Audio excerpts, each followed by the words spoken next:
చాలా కాలం తర్వాత మళ్ళీ మైకు ముందరకు వచ్చిన ఆర్కే రోజా మాట్లాడుతూ కూటమి ప్రభుత్వం జగన్మోహన్ రెడ్డిని చూసి కాదు, జగన్మోహన్ రెడ్డి కటౌట్ను చూసి కూడా భయపడుతుంది అంటూ చేస్తున్న కామెంట్లు ఎలా చూడాలంటారు అసలుకి ఇవి? పాపం రోజక్కయ్య నిన్న తిరుపతి మీటింగ్లో ఒక మాట మాట్లాడిందండి. ఆవిడకంట పాపం కూటమి ప్రభుత్వాన్ని చూసి జాలేస్తుందంట. బికాజ్ ఆఫ్ పోలీసుల్ని అండ్ నాయకుల్ని పెట్టేసి ఫ్లెక్స్లు చించేస్తున్నారని ఏదో చెప్పారు రోజక్కయ్య గారు. పాపం దానికి పిచ్చి బాగా ముదిరిపోయినట్టుంది. అమ్మ, కూటమి ప్రభుత్వాన్ని చూసి నువ్వు జాలిపడక్కర్లేదు. ప్రజలే అధికారం లేదని పిచ్చి బట్టి పిచ్చి చేష్టలు చేస్తున్న నీ పిచ్చి ప్రవర్తన చూసి నగరి ప్రజలు జాలిపడుతున్నారు. నగరి ప్రజలు నీ మీద దయ చూపిస్తున్నారు. లేదంటే ఈ పాటి మీద పిచ్చి కుక్కని కొట్టినట్టు, ఊర పందిని కొట్టినట్టు రోడ్డు మీద ఈడ్చి కొట్టాలి నువ్వు వాగిన వాగుళ్ళకి. ఒకప్పుడు ఏ చేతులతో అయితే మద్యాన్ని సీసాని రోడ్ల మీద వేసి కొట్టావో, మీరు అధికారం రాగానే అదే మద్యాన్ని ఏరులై పారించారు. ఇంకొక కైండ్ ఆఫ్ ఇన్ఫర్మేషన్, నీకు అసలు నాలెడ్జ్ ఉందో లేదో తెలీదు. మాన్యశ్రీ నారా చంద్రబాబు నాయుడు గారు తన ట్విట్టర్ అకౌంట్ ద్వారా డైరెక్ట్ విషెస్ చేశారమ్మా. ఏ నాయకుడు పుట్టినరోజులు జరుపుకోవద్దని ఎవరు చెప్పరు. మీరు చేసే వ్యంగమైన పిచ్చి వేషాలు వేయొద్దని మాత్రమే చెప్తారు. ఏదో తింగర వేషాలు వేసుంటారు, దానికి తగ్గట్టుగా మా వాళ్ళు బుద్ధి చెప్పుంటారు. మీద కేకులు కొయ్యనీయట్లేదు మమ్మల్ని, మెయిన్ రోడ్ల మీద కేకులు కొయ్యనీయట్లేదు అంటుంది కదా. నడి రోడ్డు మీద ట్రాఫిక్ అంతరాయం కలిగిస్తా కేకులు కోసుకుంటాము, పుట్టినరోజులు చేసుకుంటాము, వేడుకలు చేస్తామంటే ఈవెన్ ప్రైమ్ మినిస్టర్ గారిదైనా సరే రోడ్డు బంద్ చేసి చేయకూడదని traffic rules and regulations, Indian loss కొంచెం ఆవిడకి చెప్తే తన పక్కన ఉండే వాళ్ళు ఎవరైతే ఉన్నారో వాళ్ళకైనా బుద్ధి జ్ఞానం ఇంకితం దీనికి ఎట్లో లేదండి. రోజా గారికి ఎట్టో లేదు. ఇది ఊరపందిలాగా రోడ్డు మీద పడి నోరేసుకొని ఇష్టం వచ్చినట్టు మాట్లాడుతూ ఉంటుంది. దీనికి ఆ పక్కన ఉండే వాళ్ళైనా సరే కొంచెం జ్ఞానబోధం చేస్తే చాలా మంచిది. ఒక ఆడపిల్లలు ఆడజాతిని సిగ్గు పడకుండా ఉంటుందండి. లేదంటే మహిళా లోకం కూడా తలంచుకుంటుంది ఈవిడ చేసే విచిత్రమైన పనులకు, ఈవిడ ప్రెస్ మీట్లు పెట్టి మాట్లాడే వ్యంగమైన వేషాలకి, ఆవిడ ఇచ్చే స్టేట్మెంట్స్కి ఎలా ఉంటుందండి చెప్పకూడదని బుర్ర పాడవుతుంది అంటారు కదండి, ఆ రేంజ్లో ఉంటుందండి. ఇక్కడ ప్రధానంగా చూసుకుంటే ఎందుకంటారు వైసీపీ నాయకులకి ఇంత ఫ్రస్ట్రేషన్కి ప్రధాన కారణం ఏంటి అసలుకి? దారుణాది దారుణమైన ఘోరమైన ఓటమండి. 11 అంటే యాక్చువల్గా సింగిల్ డిజిట్ వస్తుందని మేము ఎక్స్పెక్ట్ చేసాం. దానికి ఇంకా మేము బాధపడుతున్నాం.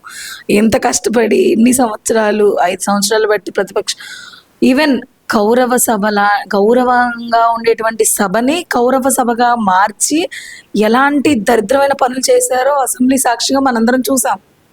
అలాంటి మళ్ళీ ఎదవలకి రాజ్యాధికారం ఇస్తే ఆంధ్రప్రదేశ్ రాష్ట్రం మొత్తం ఎటుపోతుందో అని ప్రజలందరూ ఆలోచించి, ఉద్యోగస్తులు కానివ్వండి, డిఫరెంట్ సెక్టార్స్కి సంబంధించిన వాళ్ళందరూ కూడా ఒక దాటి మీదకి వచ్చి తెలుగుదేశం పార్టీని, కూటమి ప్రభుత్వాన్ని ముందంజలో ఉంచి 164 సీట్లు ఇచ్చారు.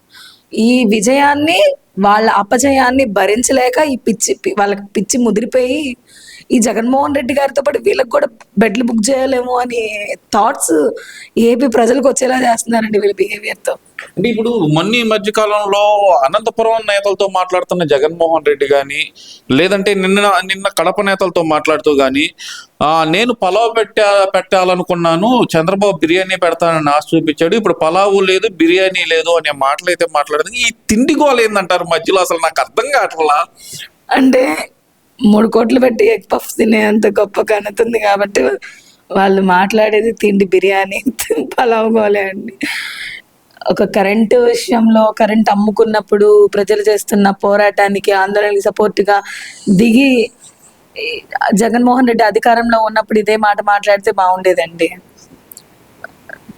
తల్లిదండ్రులకి అమ్మఒడి అని పెట్టి డబ్బులు ఇచ్చారు కదా, కట్టింగ్ చేస్తూ నాన్న బుడ్డి అని ద్వారా డబ్బులు లాక్కుంటూ తను చేసిన పనులకి ప్రజలు రోడ్డు మీదకి వచ్చి మాట్లాడేటప్పుడు తను ఇదే స్టేట్మెంట్ ఇస్తే బాగుండేదండి.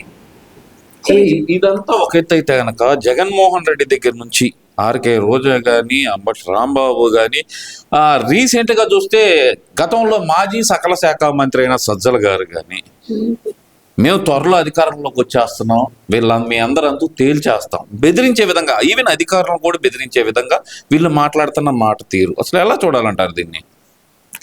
ఆల్రెడీ ప్రమాణ స్వీకారానికి డేట్లు 11 అని ఫిక్స్ చేసుకున్నప్పుడే 11 ఇచ్చేసారు ప్రజలు. ఇలా బెదిరిస్తే ఆ 11 పక్కన ఒకటి కూడా తీస్తారని గుర్తుపెట్టుకొని, ఇంకా సకల శాఖ మంత్రి అన్నారు కదా, ఆడన్నిట్లో ఏలు పెట్టాడు కాబట్టి సంకనాకపోయింది. ఎవరికి ఇచ్చిన డివిజన్ పనుల్లో వర్క్స్ వాళ్ళని సిన్సియర్గా చేసుకొనిచ్చి ప్రజలకి తగినట్టుగా న్యాయం చేస్తే కనీసం 11 కాదు కదా 20 30 అయినా వచ్చేది. ఇలా ఎవడబడితే వాడు ఏళ్ళు పెట్టి ఎవడబడితే వాడు నేనే అధికారం నాదే, నేనే జగన్మోహన్ రెడ్డి షాడో అన్నట్టుగా ప్రవర్తించారు కాబట్టి 11 పడిపోయింది. ఇలాగే బెదిరిస్తూ వెళ్ళారనుకోండి, ఆ 11 పక్కన ఒకటి పోయి 1 0 వచ్చే స్టేజ్ ఆ జగన్మోహన్ రెడ్డి తప్ప అదే పార్టీలో ఆ స్థాపించిన ఆ నాయకుడు తప్ప ఎవ్వడు ఉండే పరిస్థితి లేకుండా పోతుంది. అది గుర్తుపెట్టుకొని మనం ఒక మాట మాట్లాడేటప్పుడు కానీ ఒక స్టేట్మెంట్ ఇచ్చేటప్పుడు కానీ ఇచ్చిపుచ్చుకుంటే బాగుంటుంది అంటారు కదండి, మర్యాద ఇచ్చి తీసుకుంటే బాగుంటుందండి. నోరు మీకే కాదు ఎదుటి వాళ్ళకు కూడా ఉంటుంది. ఎదుటి వాళ్ళ పార్టీలో కూడా చాలా మంది నాయకులు ఉన్నారు, మాట్లాడతారు. పిచ్చి పిచ్చి వాగుళ్ళు పిచ్చి పిచ్చి స్టేట్మెంట్లు ఇచ్చే ముందు ఒక వైపు వేలు చూపిస్తే మిగతా మన వైపు చూపిస్తాయి కదా, అది గుర్తుపెట్టుకొని స్టేట్మెంట్ ఇస్తే బాగుంటుంది. తిరిగి మేము అదే మాటలంటే తల దించుకోవాల్సి వస్తుంది ఆయన. ఓకే, యాజ్ ఏ ప్రాక్టీషనర్ లాయర్గా మీరు నాకు ఒక చిన్న ప్రజెంట్ మీరు ప్రాక్టీషనర్ లేకుండా మీరు జూనియర్ లాయర్గా చేస్తున్నారు కాబట్టి నాకు ఒక చిన్న డౌట్. నిన్న సజ్జల్ గారు మాట్లాడిన దాంట్లోనే ఏంటంటే ఆయన అంటున్నారు కన్సెషన్ స్టేట్మెంట్లు అనేది పోలీసులు వాళ్ళ ఇష్టం వచ్చినట్టు రాసుకొని నిందితులను భయపెట్టి సంతకాలు పెట్టించుకొని లేనిపోని అబండాలు వేస్తున్నారు మా వాళ్ళ మీద అంటున్నారు కదా, అది సాధ్యమయ్యే పనేనా? అసలు కోర్టులో నిలబడుతుంది అంటారా? అది స్టిల్ ఐఎమ్ స్టూడెంట్ అండి, ఇంకా చదువుతూనే ఉంటాను. ఓకే, మీరు కన్ఫెషన్ స్టేట్మెంట్ ఏదంటే అది పోలీసులు రాసుకుంటే జడ్జి గారి ముందు చెప్తారు కదండి. ఏదంటే ఇప్పుడు ఇది ఒక రోజులో కామన్ అయిందండి, వాడు ఎదుటివాడు తప్పులు చేస్తారు, ఆ తప్పులు చేసిన దాన్ని వీళ్ళు స్టేట్మెంట్ చేసుకొని రికార్డ్ చేసుకున్న దాన్ని వాళ్ళు ఇష్టం వచ్చినట్టు వాళ్ళు రాసుకున్నారు, నా చేత అక్రమంగా సంతకాలు పెట్టించుకున్నారు. మరి సంతకం నిన్ను ఎవడు పెట్టమన్నాడు? పెట్టావు, మరి వెంటనే జడ్జి గారి ముందు చెప్పాలి కదా, చెప్పచ్చు కదా, నీకు ఆ రైట్ ఉంది కదా. ఈ రోజులో ఒక దెబ్బ పోలీస్ ఆఫీసర్ మన ఒంటి మీద వేస్తే జడ్జి గారు నిన్ను ఓపెన్ గా అడుగుతున్నారు వితౌట్ ఎనీ, నిన్న ఆవిడ దగ్గర పిలుచుకొని ఈవెన్ లేడీ కానివ్వండి జెంట్ కానివ్వండి జడ్జి గారు అడుగుతున్నప్పుడు నా మీద చెయ్యేశారనో నన్ను కొట్టారనో నన్ను తిట్టారనో నన్ను హింస పెట్టారని చెప్పచ్చు కదా. They right to have take action against them. A police officer అయితే అలా చేస్తారో వాళ్ళ మీద యాక్షన్ తీసుకుంటుంది కదా. మరి ఎలిగేషన్లు ఎందుకు చేస్తున్నాడు సజ్జల రామకృష్ణారెడ్డి? అసలుకే తను ప్రొటెక్ట్ చేసుకోవడానికండి, అంటే బురద చల్లేసి ఎదుటి వాళ్ళ మీద బురదే కదండి, వాళ్ళు కడుక్కోపోరండి, ఆ మరక అలా ఉండిపోతుంది కదా. వీళ్ళు చేసే ఏదో పనులు వీళ్ళు చేసినట్టే అందరూ చేస్తారు, ప్రతి గవర్నమెంట్ కూడా అలాగే సిస్టమాటిక్ గా పనిచేస్తుంది అని అనుకుంటారు. కానీ ఇక్కడ తెలుగుదేశం పార్టీ అలా కాదండి, అందరూ కూడా ఒకటి. మా ఈవెన్ తెలుగుదేశం పార్టీ కార్యకర్తలు నాయకులు ఏమన్నా ఆడపిల్లలు కానివ్వండి సోషల్ మీడియాలో కానివ్వండి ఎలాంటి అభ్యంతరమైన పోస్టులు చేసినా మీ మీద కూడా యాక్షన్ తీసుకుంటాము, ఇది పార్టీకి సంబంధించింది కాదు, ఆడపిల్లల్ని ట్రోల్ చేసినా నాయకుల్ని కించపరిచేలా మాట్లాడినా ఆడవాళ్ళని కానివ్వండి జడ్జెస్ని కానివ్వండి పోలీస్ ఆఫీసర్ని కానివ్వండి ఎవరినైనా సోషల్ మీడియాలో ఏదైనా అభ్యంతరకరమైన పోస్ట్ చేస్తే రైట్ టు టేక్ యాక్షన్ అని చెప్పి అందరికి హుకుం జారీ చేశారు. మా వాళ్ళకి ఏం తెలియదు అమాయకులు అని చెప్తున్నారు మరి ఇదే సజ్జల రామకృష్ణారెడ్డి శుద్ధ పూసలు కాబట్టేనా అండి వర్ర రవీంద్రారెడ్డి గారు ఆ విధమైన పోస్టులు పెట్టారు. బోరుగడ్డ అనిల్ గారు బూరద పంది మాట్లాడినట్టు మీ అమ్మ మీ అక్క అని మాట్లాడారు. శుద్ధ పూసలు కాబట్టేనా ఇలా మాట్లాడిందని మేము అడుగుతున్నాం. ఒకసారి మాట్లాడేటప్పుడు అతన్ని ఈసారి ఎవరైనా అతను చూపించండి, ఎవరైనా రిపోర్టర్స్ కానివ్వండి, అతను తన స్టేట్మెంట్స్ మీ తల్లులు మీ పెళ్ళాలు మీ దగ్గరకు వస్తాం ఇలా మాట్లాడిన మాటలని ఒకసారి సజ్జల గారి చూపించి వాళ్ళ ఫ్యామిలీ మెంబర్స్ కూడా వాళ్ళ ఫ్యామిలీ మెంబర్స్ ని కూడా ఇలాగే ట్రోల్ చేస్తే సజ్జల భార్యను కానివ్వండి సజ్జలకు సంబంధించిన కుటుంబ సభ్యులను కానివ్వండి ట్రోల్ చేస్తే ఇలాగే ఊరుకుంటారా? మాకు సంబంధం లేదు బోరుగడ్డతో అంటున్నారు.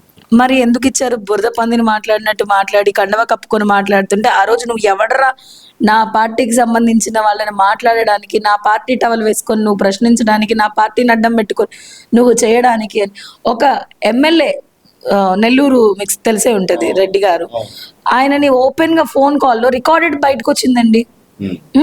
జగనన్న జోలికి వస్తే బండ్లో ఎత్తుకొచ్చేస్తాడట. ఇప్పుడు ఎత్తుకురమ్మనండి, ఆయన ఉన్నారుగా, ఆయన గెలిచి అక్కడే ఉన్నాడు నెల్లూరులో, కోటమిరెడ్డి గారిని కదా అన్నారు. మరి అంత ఓపెన్ స్టేట్మెంట్స్ ఇస్తున్నప్పుడు వీడికి మా పార్టీకి ఎటువంటి సంబంధం లేదు అని ఎందుకు చెప్పలేకపోయారు? చెప్పండి.